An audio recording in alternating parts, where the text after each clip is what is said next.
Assalamualaikum dear student, welcome you learning management system। Mohammad Zaheer Iqbal और आज हम बायोलॉजी पार्ट 2 टेस्ट नंबर 3 जो है डिस्कस कर रहे हैं, जिसमें चैप्टर 18 और 21 है। 18 चैप्टर जो है ये एग्जाम पॉइंट ऑफ व्यू से बहुत ही इंपॉर्टेंट है, क्योंकि इसमें से 3 शॉर्ट क्वेश्चन और एक लॉन्ग क्वेश्चन आना होता है और अमूमन 2 MCQs जो है वो इस चैप्टर से आते हैं, जबकि इसके कंपैरिजन में जो 21 चैप्टर है इसमें से 2 शॉर्ट क्वेश्चंस जो हैं वो आते हैं। पेपर ए को डिस्कस करते हैं।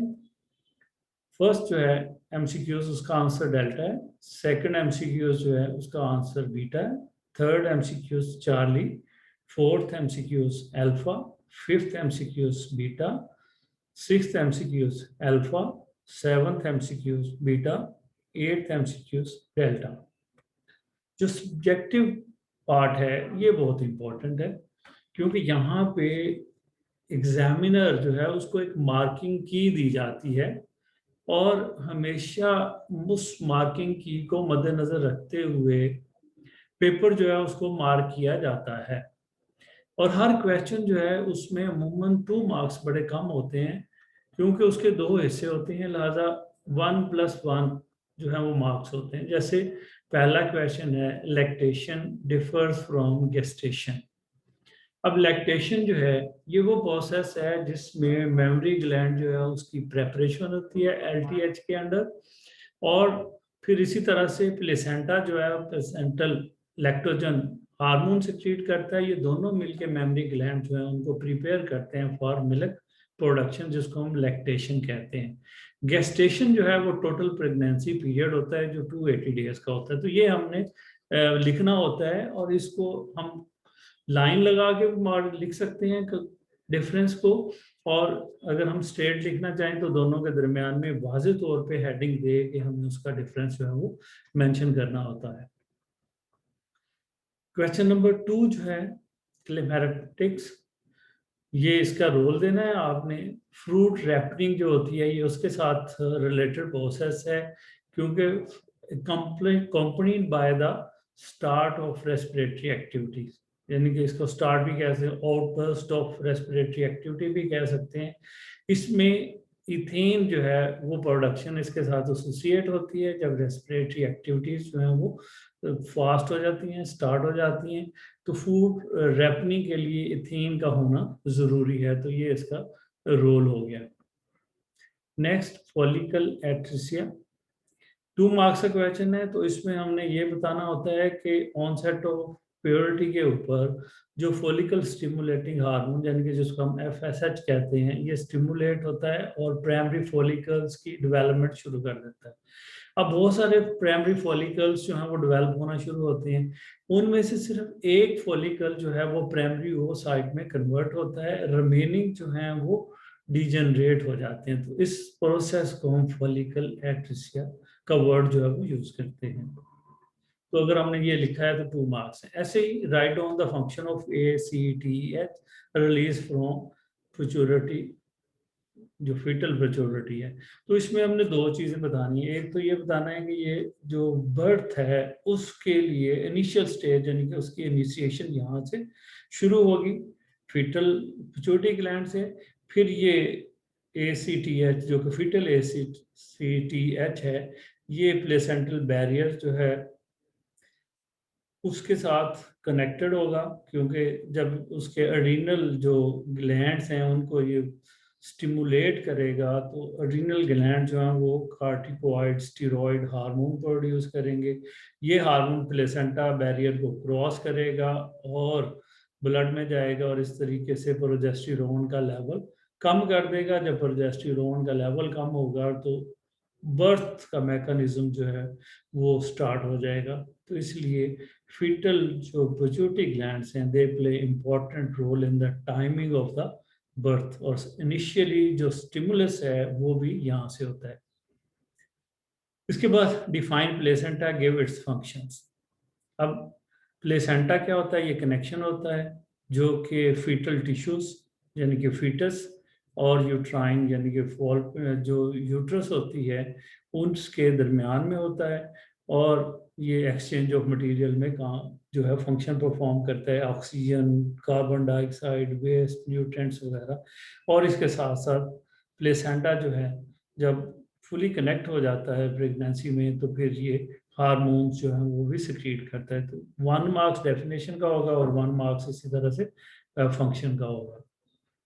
Then describe the change occurs during G1 gap 1 phase जो है, इसमें एक्सटेंसिव मेटाबॉलिक एक्टिविटीज होती है जिसमें सेल जो है वो ग्रो करता है, एंजाइम्स बनते हैं, डीएनए के यूनिट्स बनते हैं जो अकोमुलेट होते हैं, और फिर यही नेक्स्ट फेज के अंदर जाकर उसकी रेप्लिकेशन का प्रोसेस जो है वो शुरू हो जाता है।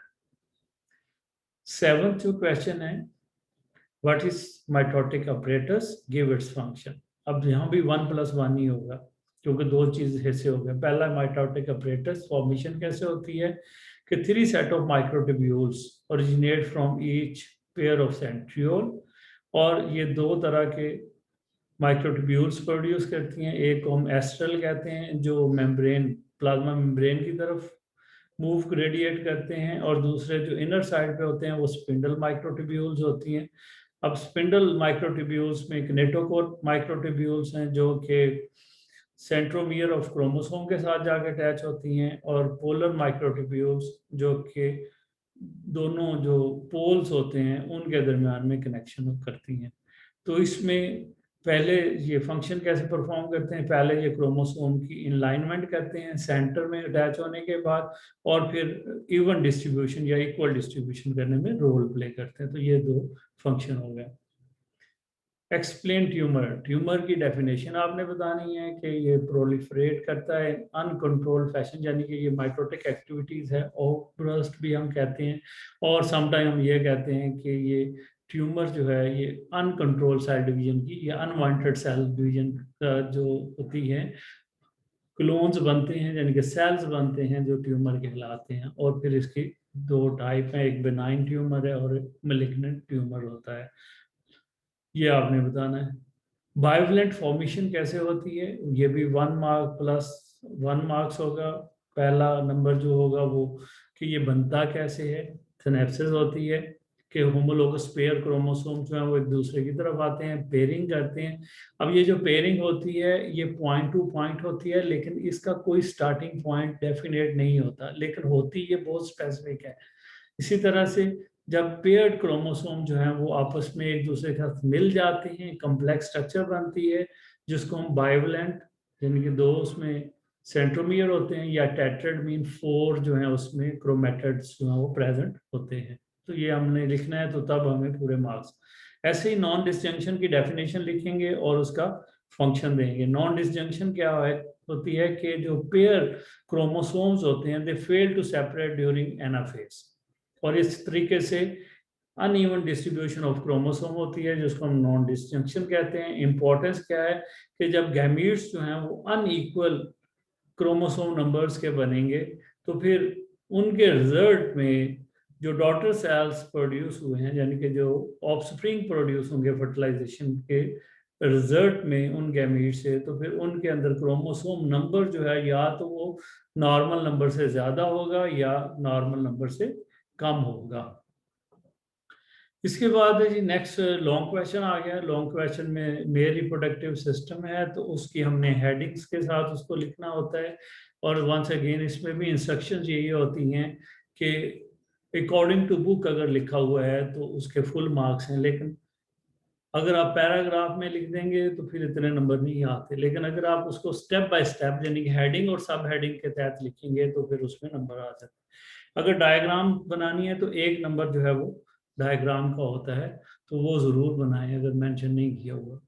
ऐसे ही सेक्सुअली ट्रांसमिटेड डिजीज हैं तो ये हैं ही 4, तो हर एक का 1-1 नंबर होगा और एंड के ऊपर इसका कंट्रोल लिखना होता है। अगर समटाइम हम कंट्रोल नहीं लिखते तो 1 नंबर जो है वो एग्जाम में काट लेता है, जो हाफ नंबर काट लेगा।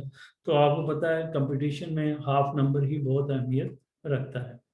पेपर बी जो है सेकंड पेपर जो था उसमें हम एमसीक्यूज को डिस्कस कर लेते हैं। पहला एमसीक्यूज जो है उसका आंसर चार्ली है, सेकंड जो एमसीक्यूज है ओव्यूलेशन है, थर्ड जो है उसका आंसर अल्फा है, फोर्थ का आंसर जो है वो बीटा है, 5th MCQs का आंसर जो है वो चार्ली है, 6th MCQs का आंसर बीटा है, 7th MCQs जो है वो डेल्टा आंसर है, और 8th MCQs जो है उसका अल्फा आंसर बनता है।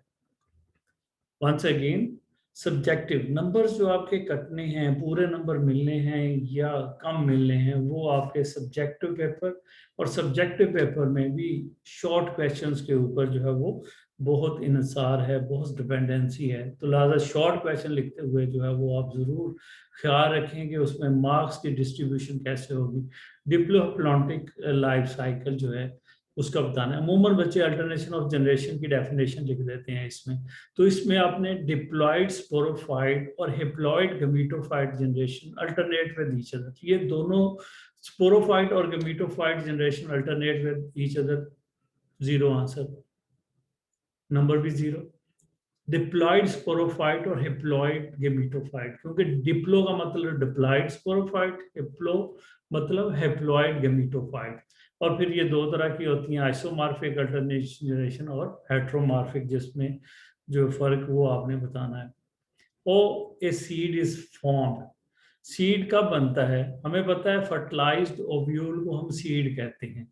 तो जब मेल और फीमेल गैमीट्स आपस में मिलते हैं प्लांट्स के और फर्टिलाइजेशन करते हैं ओवरी के अंदर, तो जाइगोट बनता है। जाइगोट जो है वो एम्ब्रियो में डेवलप करता है, और उसकी जो इर्द गिर्द कवरिंग है वो सीड कोट में, और इस तरीके से सीड जो है वो बन जाता है। क्योंकि मैच्योर ओवरी ओव्यूल या रैपन या फर्टिलाइज्ड ओव्यूल जो है उसको हम सीड का नाम देते हैं। तो ये सीधे सीधे दो नंबर आपको डायरेक्ट ही मिल जाते हैं। पार्थेनोजेनेसिस, इसमें भी एक नंबर डेफिनेशन का और एक नंबर एग्जाम्पल का होता है, तो आपने दोनों चीजें जरूर मेंशन करनी है। तो egg development into organism without fertilization, जैसे आंट्स में होता है, बीज में है, वॉस्प में, ये इंसेक्ट्स जो हैं वो मेनली। और फिर आगे उसकी टाइप्स भी हैं, हिप्लॉइड पार्थेनोजेनेसिस और डिप्लॉइड पार्थेनोजेनेसिस। नेक्स्ट क्वेश्चन है जी, एलएच का फंक्शन पूछा गया है, या एलएच क्या है और उसके साथ साथ उसका रोल जो है वो पूछा गया है। तो एलएच हमें पता है anterior loop of pituitary gland से हार्मोन सेक्रीट होता है। उसका रोल क्या है कि वो एफएसएच के लेवल को डिक्रीज करता है, एस्ट्रोजन का लेवल जो है वो स्टिमुलेट करता है पिट्यूटरी ग्लैंड को कि वो एलएच जो है वो प्रोड्यूस करें, और जब एलएच प्रोड्यूस होगा तो फिर क्या करेगा, वो ओव्यूलेशन का प्रोसेस करेगा। तो ये आपने उसका पूरा देना है कि एलएच क्या है, और फिर उसके बाद कहाँ से ये सिक्रीट होता है।